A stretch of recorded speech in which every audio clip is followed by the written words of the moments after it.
Hello, it's Lou Collins. Today I've got a video for you explaining some mistakes that you may be making when you're doing your die cutting. So many of us use die cutting for our paper crafts, for creating home decor, lots of different reasons. But very often we stick to the basic techniques, and if we find a problem, we come across something that doesn't quite work just as we'd like it to, sometimes we just put up with that. Hopefully this video will give you some tricks and some tips for getting around those mistakes that you're making and just putting up with, rather than finding a solution for. So the first one is the right sort of weight and texture of cardstock for die cutting, because so many people, you actually believe that thinner paper is better to die cut through rather than a thicker cardstock, and this is not always the case. Now, the thinner paper is usually smoother, you'll find, a lot of papers, and you may think, well, it's thinner, so it's going to cut through easier. Of course it is. Well, it's not, because the fibres are compacted more tightly within this to make it a smooth paper. Okay, I've got a vellum here, a parchment, just as an example, but this goes for many papers. So if you were to just try and cut copy paper, for example, sometimes even dies won't cut through that, whereas they will go through a decent cardstock. So I'm just going to show you with this one. I'm just going to die cut this thin paper here. Let's just pop this on here and just run this through. Now this is a die that has come from a magazine. It's one of the dies that came in a recent magazine actually, and if I just show you there, you'll see it's a very thin paper, and yet it still hasn't cut. I have to really pull that away from the edges there. So that's not a good cut at all. Let's then run that same die through with a piece of cardstock instead. So just popping that into the machine. Now this cardstock has a slight texture to it. The colour's irrelevant, but the texture is important because of the thicker texture, the woven sort of texture that it has on this cardstock. This actually means that it's got looser fibres within it. Let's just got some sticky on the back of my die. There we go. Now you can already see the bits are falling out of this, which is always a good sign. And this is, yeah, there we go. That's cut absolutely beautifully, and all those pieces are falling out, as you can see.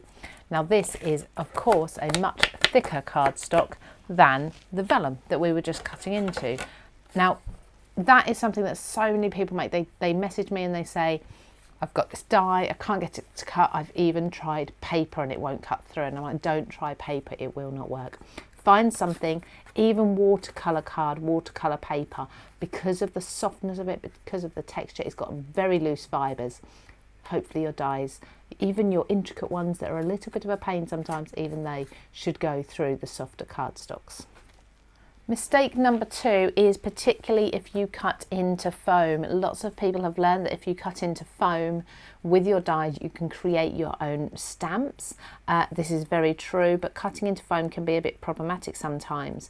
You may find, and I've got an example here for you, if you run your foam through and back again, so many of us now, we do run our foam, or our dies rather, whether it's with paper, foam, whatever, forwards and backwards through to get a better cut.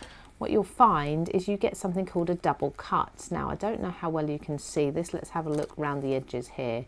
This is a really good example of a double cut. You'll see these little edges that you get everywhere. Basically, the die has gone through, it's then lifted up, and it's cut again a second time, but in a slightly different position. All these wispy bits around the edge, that's all a double cut. That means you don't get a clean, clear image. You just get lots of little bits everywhere. The detail in your image will be gone, and it will basically be a ruined die cut. Okay, so you can't use that for stamping very easily at all. So let me just show you with foam in particular, and this goes for any material that won't stick into the die. You only want to run it through the once. With foam, trust me, it will cut first time. It cuts beautifully every time. You never need to run this back through. Even if you tape this down onto your foam, it will still move if you run it through and then back again. You only ever want to do it once. So popping this in, and this is because the die has, all dies have this sort of non-stick coating on them as standard. And with paper and card, we still find they do stick into the die a little bit, which is great. And it just means that if you run it back again, it doesn't tend to move. Whereas with something like foam, that isn't going to stick into your die anyway because of the thickness of it. Look, it won't sit in your die. You'll very rarely get many foam pieces stuck in the die when you release this. And then, of course, if you're running this through, as you get to the other end, what will happen is the foam will lift out ever so slightly, and then you start running your die back through again, and then, of course, your die then lays back down. I can't get that the right way around. There we go. So you'll go through. It will lift slightly, the foam will move, you'll start running back through, it will go back down, it will double cut. But if you just cut it the once, like I say, I guarantee you that will cut beautifully anyway, and you have those nice clear edges. None of these little pieces that are going to need you to start getting your tweezers out and pulling things around and getting frustrated because it's not a neat finish.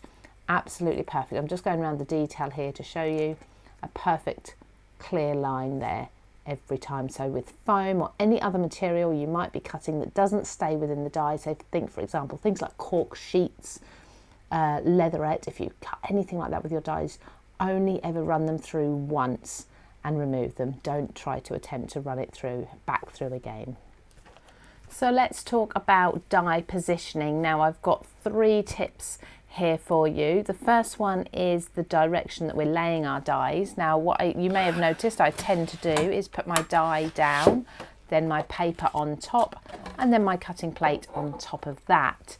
This just means that a lot more pressure is getting to the top of the die here through the cardstock quicker than if I was to have my die this way down, because this is the way that we're often shown as beginners to die cut. But I've learned that actually 9 times out of 10, if I've got a die on here facing upwards, paper on top, it will cut beautifully. Now, in addition to that, the way you position your die on the plate is also very important. If you've got a larger format machine, you'll find always that there's more pressure at the edges. Even these electronic machines that claim to have even pressure, certainly after a while, the edges are where that pressure is going to be. It just naturally happens. With a smaller format machine like this one, you don't need to worry about that. You've got good pressure all over because there's not that much difference from here to here anyway. Now also, if you've got a large die and you're putting it through, I'd say sideways, so parallel to the rollers that are inside here, you're not going to get as good a cut. Whereas if you are to put this in, well, I'd say vertically, so adjacent to the rollers, or even diagonally. Diagonally is best. What you want to do is imagine as your roller comes down, you want to stretch, you want to elongate that shape as much as possible. Really, so as little of the die at a time is running through your roller.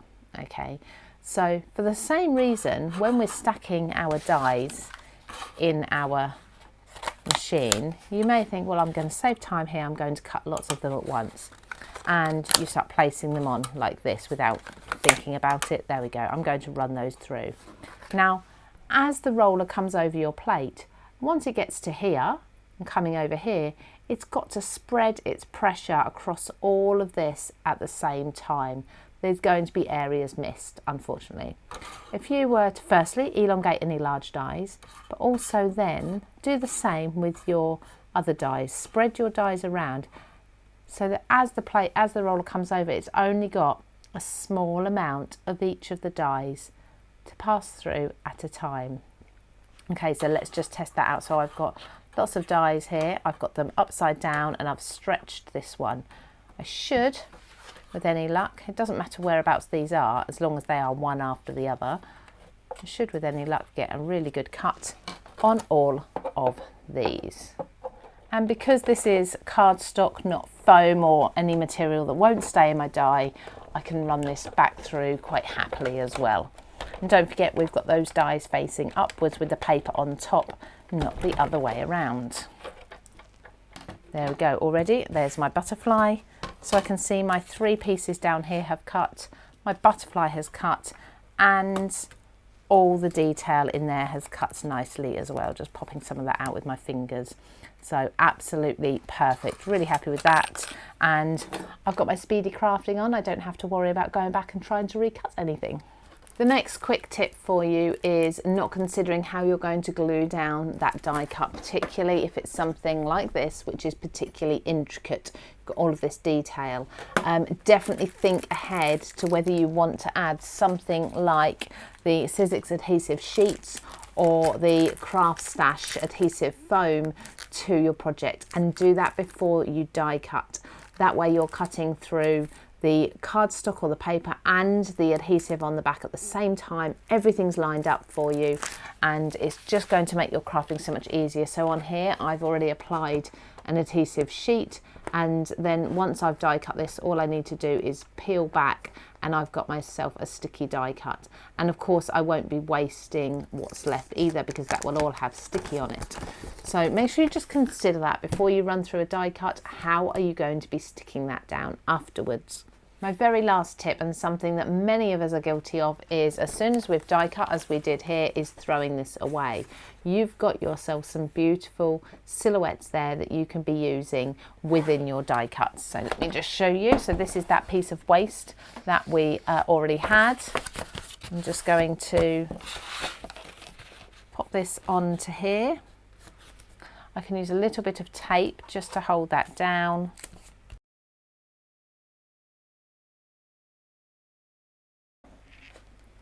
So when I remove my silhouette, get rid of any little bits of paper there. Firstly, I've got a lovely silhouette anyway. I could just use that on its own. When I place my die cut over the top, that is beautifully coloured in underneath, all just with using that wasted piece of cardstock that we'd have probably otherwise thrown in the bin.